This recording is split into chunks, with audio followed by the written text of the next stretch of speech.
Usain Bolt. Rien que le nom, ça évoque la vitesse pure, la puissance, des records qui semblent impossibles à battre. Mais que se passe-t-il quand la légende fait face à un adversaire que personne, absolument personne ne peut distancer? Le temps. Alors aujourd'hui, on va décrypter ensemble cette nouvelle réalité, étonnante et finalement très humaine, du plus grand sprinter de tous les temps. Tout part de là, de cette phrase. Une confession qui paraît toute simple, presque banale, mais qui est juste hallucinante quand on sait qu'elle vient de l'homme qui, littéralement, volait sur les pistes. C'est un aveu qui nous rappelle une vérité assez brutale. On a donc d'un côté le mythe, l'athlète quasi surhumain, et de l'autre la réalité d'aujourd'hui, un homme de 39 ans qui galère un peu dans la vie de tous les jours. C'est ce contraste, ce grand écart qu'on va explorer maintenant. Bon, la question qu'on se pose tous, c'est comment on a pu en arriver là? Pour piger, il faut vraiment mesurer le gouffre qu'il y a entre l'image qu'on a de lui et l'homme qu'il est devenu aujourd'hui. D'abord, il faut se souvenir de ça. 9 secondes et 58 centièmes, le record du monde du 100 mètres. Un chrono qui, encore aujourd'hui, relève de la science-fiction. C'est juste fou. Et comme si ça ne suffisait pas, il y a aussi ce chiffre. 19 secondes et 19 centièmes sur 200 mètres. On parle de 2 records du monde qui sont toujours là, qui n'ont pas été battus. Ça montre bien sa domination, elle était totale. Mais voilà, tout ça, c'était avant. Ça fait maintenant 8 ans qu'il a pris sa retraite, en 2017. Et en 8 ans, le roi du sprint a bien changé. Sa vie n'a plus rien à voir avec celle d'avant. Alors comment on passe de la pression folle des Jeux Olympiques à une petite routine de père de famille? En fait, sa nouvelle routine, c'est un peu celle de millions de personnes. Il emmène ses enfants à l'école, il se pose devant des séries, on est très très loin des entraînements de dingue et des régimes ultra stricts. Et puis il y a ce détail, franchement inattendu. Il est devenu un énorme fan de Lego.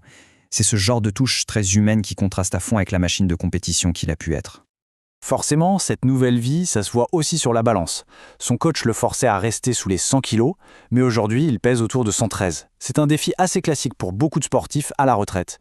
Et la raison principale de ce changement physique, c'est une blessure, et pas des moindres, une rupture du tendon d'Achille. Il le dit lui-même, il ne court quasiment plus. Il se force à aller à la salle de sport, même s'il déteste ça. Mais pour vraiment tout comprendre, il faut regarder encore plus loin. Il faut regarder les cicatrices invisibles, laissées par une carrière aussi exceptionnelle. C'est un truc que très peu de gens savent, mais Bolt a dû gérer une scoliose pendant toute sa carrière. Ça lui a causé d'énormes problèmes de dos, un combat qu'il a mené en permanence, loin des caméras. Et c'est lui qui en parle le mieux. Il explique que la douleur, la difficulté de revenir après une blessure, c'est ce qui l'a poussé à tout arrêter. Il a préféré dire stop net au sommet de sa gloire, à 30 ans à peine. Ce qui est important de comprendre, c'est que son histoire, ce n'est pas un cas isolé. C'est quelque chose qu'on retrouve chez beaucoup de grandes icônes du sport. Serena Williams, Roger Federer, Michael Jordan, Pelé, tous ces noms qui font rêver, à leur manière, ils ont tous dû se confronter à la réalité du vieillissement et au défi d'une vie après, une fois leur carrière immense terminée. Cette transition, c'est ça le vrai défi. Passer de la vie d'élite à une vie qu'on pourrait qualifier de normale.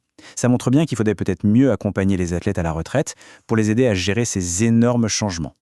Alors, au final, comment est-ce qu'on devrait voir cette nouvelle étape de sa vie?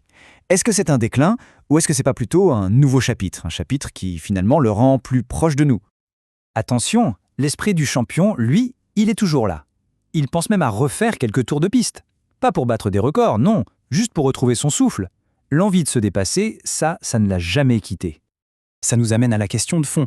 Est-ce que cette vulnérabilité, ça diminue ce qu'il a accompli? Est-ce que le fait d'être essoufflé dans un escalier peut effacer des records du monde?